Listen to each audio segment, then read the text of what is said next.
Hi, I'm Madame Stephanie and I teach French Immersion Kindergarten. Right now we're just playing a partner game.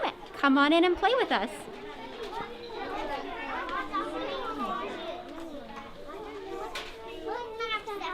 Whoa, let me see. Look at that. I see matching soleil. Whose beautiful idea was the soleil? Your soleil? And what about you, Ting? What did you choose? Oh, did you do some rouge zigzags? And Arya has a matching rouge zigzag there? Awesome. Can you each go back and take one more turn and then we'll be feed, okay? Good job. See what else you can think to add. Social skills are a huge part of our kindergarten program here at Leo Nickerson, and we build opportunities to practice and develop those skills into our program every day.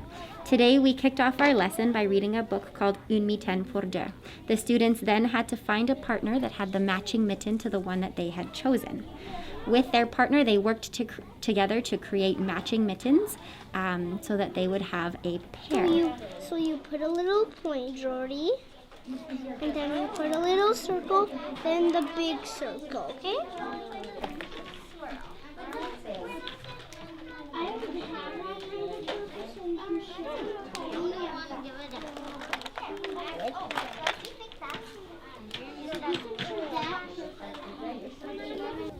We talked about taking turns, listening to our friends, and encouraging our partner's ideas, and showing our partner how to make something if maybe they didn't know how, so that they would match. It truly is amazing to see the kind ways which they support each other through this process, and how at the very end they are so proud of what they have created and the new friend that they have made.